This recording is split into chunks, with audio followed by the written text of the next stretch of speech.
Oh no, they're saying AI might replace English classes. Well, let's find out if that's true.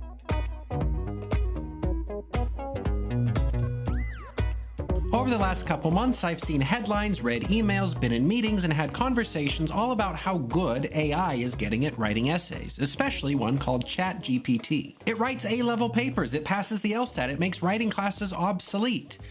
Well, call me skeptical, but I'm just not too sure it can really do the things that people are saying it can do. So I thought I'd figure out whether it really can, and this is how it happened. First things first, I went right to ChatGPT and pasted in one of the prompts that I give to first-year writing students. It's an analysis paper that's pretty common in first-year writing classes across the country. The basic idea is that a student has to choose some kind of rhetorical text or artifact and then conduct a rhetorical analysis of the thing that they chose, explaining how it works to motivate or persuade its audience. And I emphasize that I'm looking for specific attention to detail and thorough explanations of how those details work to motivate the audience. So I plug it in, and the robot responds by saying, "Thank you for the prompt. This is a very clear and comprehensive outline for writing a rhetorical analysis of an artifact. It provides a clear structure for the analysis and gives specific guidelines on what to include, such as the artifact's rhetorical purpose, the intended audience, and a description of the most rhetorically important details. It also emphasizes the importance of explaining the rhetorical significance of these details and organizing the analysis in a clear and logical way. Overall, this prompt emphasizes the importance of demonstrating rhetorical awareness and analytical skills in order to effectively analyze the way in which an artifact motivates an audience to think, feel, or act. By following these guidelines, a successful rhetorical analysis can be written that effectively communicates the artifact's purpose and the ways in which it achieves its rhetorical goals." So it started out with flattery, which honestly is pretty nice. I've never had a student tell me that my prompts are clear and comprehensive right off the bat, but such is life. Of course, you'll notice that it didn't write the essay, it just summarized the prompt. So of course, the next thing I did was ask it to write an actual essay that follows that prompt, to which it said, "Sure, I can write a paper that follows the prompt you provided. However, I will need you to provide me with more information about the artifact you would like me to analyze and the specific rhetorical goals that it is trying to achieve. This will allow me to tailor the analysis to the specific artifact and provide a more detailed and accurate analysis. Once you've provided this information, I will begin working on the paper. In the meantime, please let me know if you have any specific guidelines or requirements that you would like me to follow while writing the paper. I will do my best to accommodate your needs and produce a paper that meets your expectations." I was hoping it would just pick an artifact on its own, but alas, it still needed my help. So I told it that my artifact was the new iPhone 14 commercial, because I had a few students analyze that last semester, and I also told it that its rhetorical purpose was, of course, to sell iPhones. At that point, it wrote a paper that wasn't even close to being long enough, so I asked if it would try again and write a paper that was at least 3 pages long.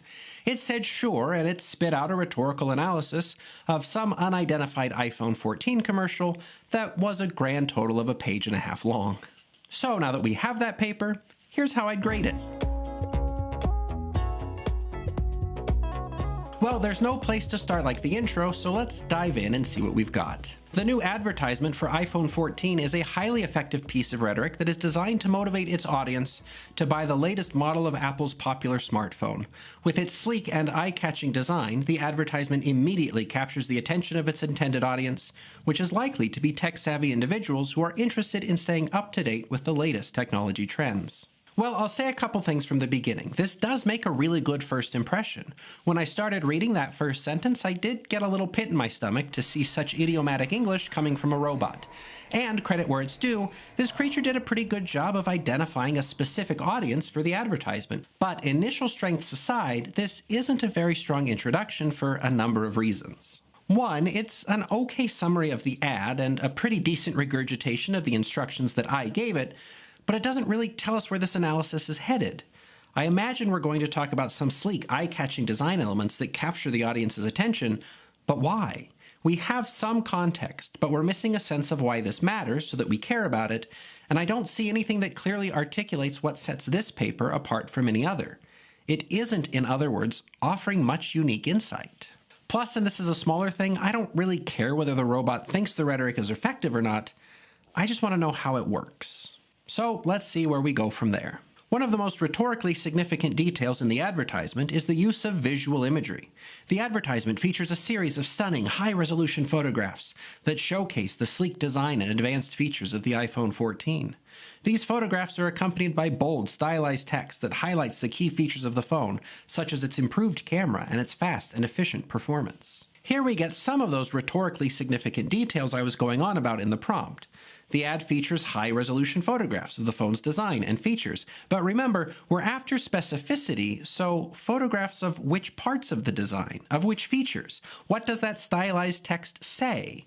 Okay, we get a nod to the improved camera and efficient performance, but what specifically does the ad say about them? This paragraph isn't specific about what this ad is actually doing. In fact, it reads like it could have been written about any advertisement for any phone, so the lack of specificity really hurts it here. What's more, this paragraph doesn't do anything to tell us about the rhetorical significance of those details, so we're left wondering why we're even talking about them in the first place. Sure, as we'll see, we get some of that explanation in the next paragraph, but it really isn't clear why we're getting the details and their interpretations in separate paragraphs instead of together. At any rate, here's what comes next. The use of visual imagery in the advertisement serves a number of rhetorical purposes. First and foremost, it helps to create an emotional appeal by showing the audience how beautiful and desirable the iPhone 14 is. By presenting the phone in a visually appealing way, the advertisement is able to tap into the audience's desire for aesthetics and convince them that the iPhone 14 is a desirable and fashionable device.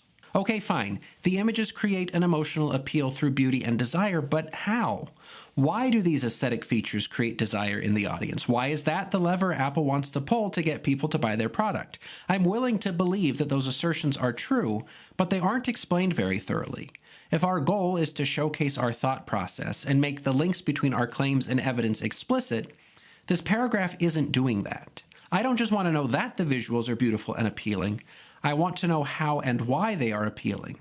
There's a good start in that direction, but we're just not there yet. Next, we get this paragraph. I'll buy the opening claim, but again, the development is pretty weak. Sure, maybe the photographs do demonstrate that the phone is well made. Again, I'd still ask, how do we know? But it's going to take more than a picture, probably, to convince someone that a product is reliable. So what specifically do we observe in the ad that communicates the reliability of the phone?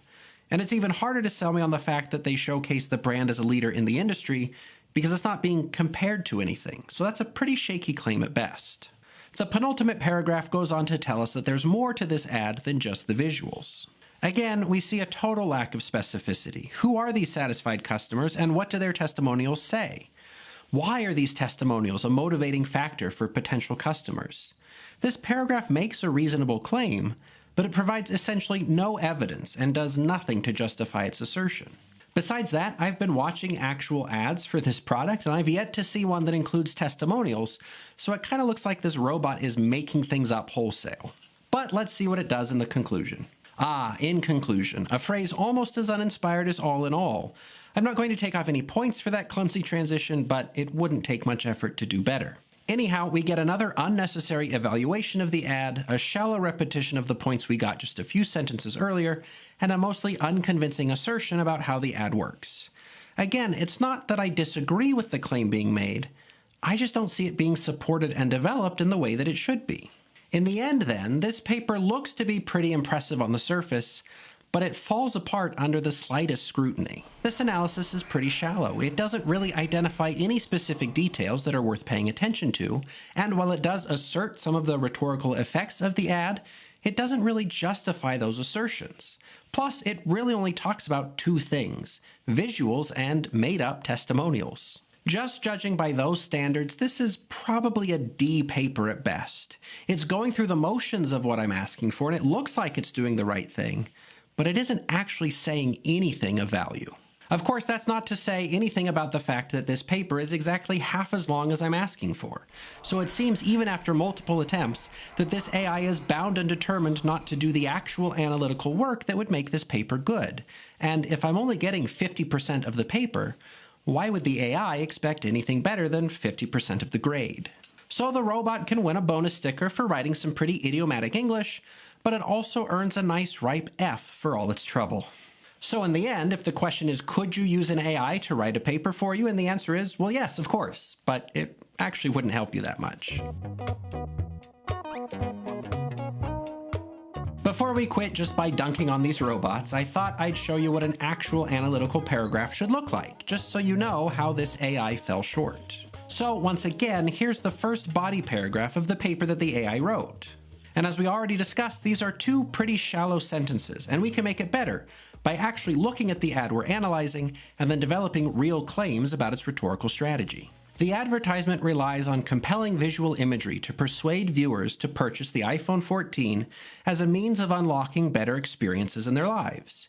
Viewers are treated to a series of rich cinematic sequences, close-up shots of an iPhone as it is being used to film a man playing the piano, labeled descriptions of the phone's 3 lenses accompanied by highly detailed shots of a woman in a dress surrounded by lights and flowers, footage of a man recording dynamic action shots of another man running through a garden, wide shots of a couple exploring sweeping vistas in a red southwestern desert.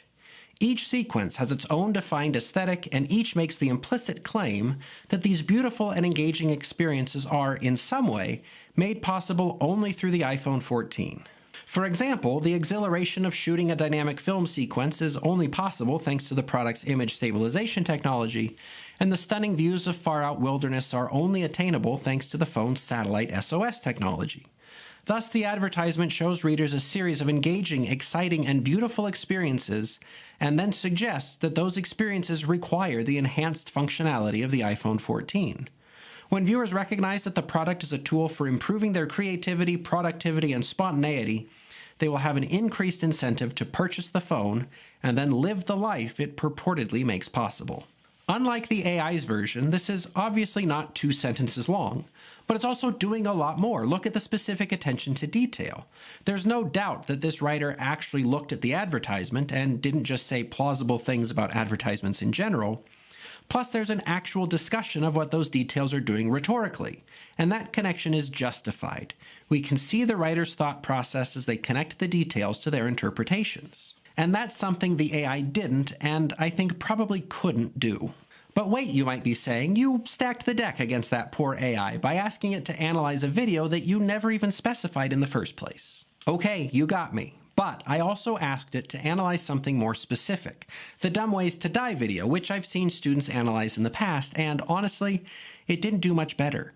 In fact, it even referenced specific details in the video that aren't in the video at all. So maybe my unspecified prompt didn't help, but clearly a more specific one doesn't make much of a difference. So that's probably enough fun for one day. Long story short, am I worried about AI eliminating the value of writing, nullifying writing classes, and putting all future writers and teachers out of work? Nope, not even a little. I guess these AI can somehow pass the LSAT, but they're clearly going to struggle to pass first-year writing. Somebody please tell me how that works. At any rate, as cool as artificial intelligence is, it's not like artificial strawberry flavor puts strawberry farmers out of business. It's like one of my colleagues said, you really only have to worry about the robots taking your job if you can't do the job better. So stick around, maybe even subscribe, and I'll continue to show you how you can do better than the robots and keep your writing future secure. So let me know what you think. Are you worried about the robots taking over? Would you be interested in seeing me test whether they can do other kinds of writing? Or are there just other things you'd like me to discuss? Let me know in the good old comments, and I'll look forward to seeing you next time.